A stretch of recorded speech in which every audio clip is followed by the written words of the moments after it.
There's an ever-growing demand for IT technicians in the UK, and CompTIA training and certification is what gets most of them into work. Without a constant influx of CompTIA trained PC and network support staff, industry in the UK could well be brought to its knees. Most students start with the A+ training.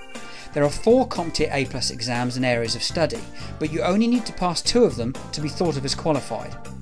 Now, it's for this reason that most training colleges stick to just the 2 options.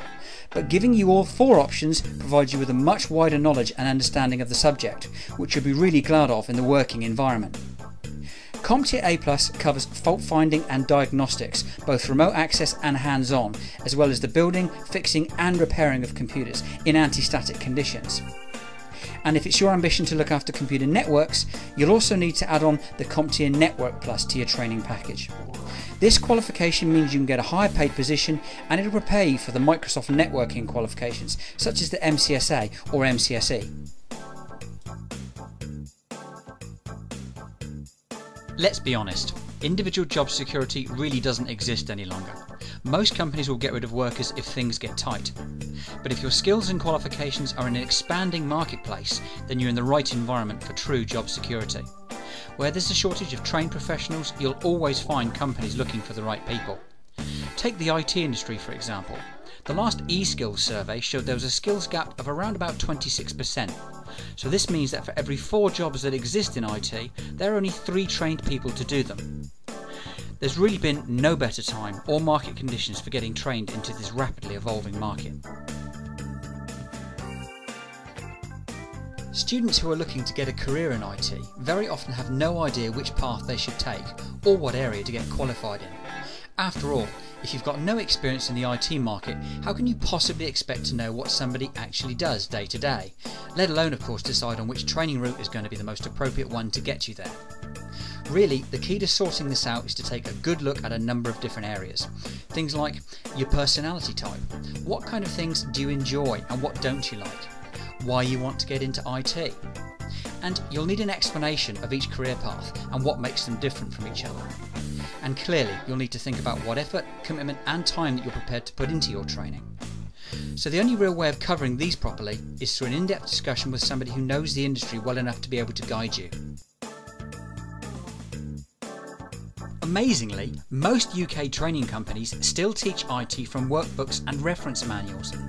For most of us, this tends to be needlessly boring, drawn out and slow. Psychologists who've looked at learning tell us that we remember a lot more if we involve all of our senses, and if we get practically involved in what it is we're studying. So the answer is to find a course that uses multimedia CD and DVD ROMs, and always make sure you're shown some kind of demonstration from the training company. Your training materials should include videos of the instructors, live demonstrations and slideshows, and they should always have interactive labs for you to practice what it is you've learned. It's generally best to avoid training that's purely online. You want actual physical CD or DVD-ROM course materials so that you can use them whenever and wherever you want, and you're not totally reliant on your broadband connection.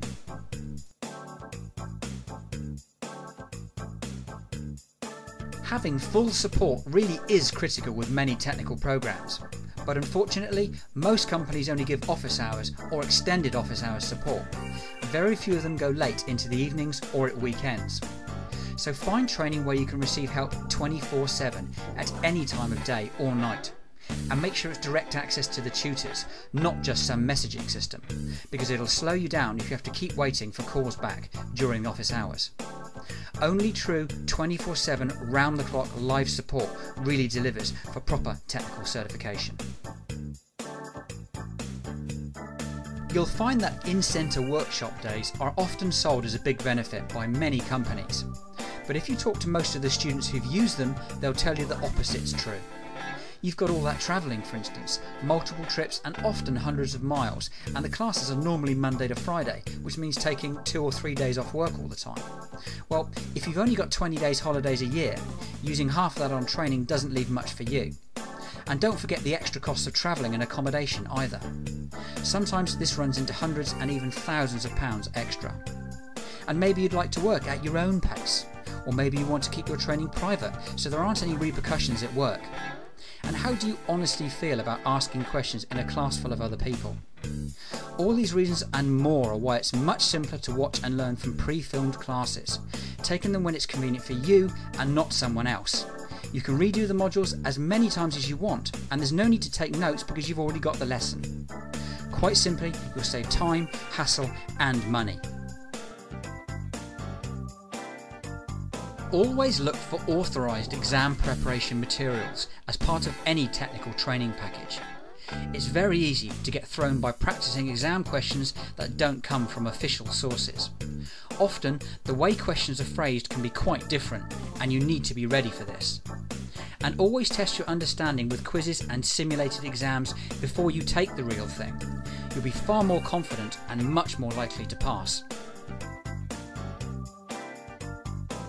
Offering exam guarantees is a popular sales gimmick at the moment, but if you examine the small print, you'll find out what's going on. Obviously, the exams aren't free, you are paying for them. They've just been included in your package price, which means of course that you're paying for them up front. Now you should know that a lot of profit is made by companies charging their exam fees at the start, and then hoping that you won't take them all. And they also control when and how often you can take that exam. They'll only allow a retake once they're completely satisfied that you're going to pass, otherwise they're losing that extra profit.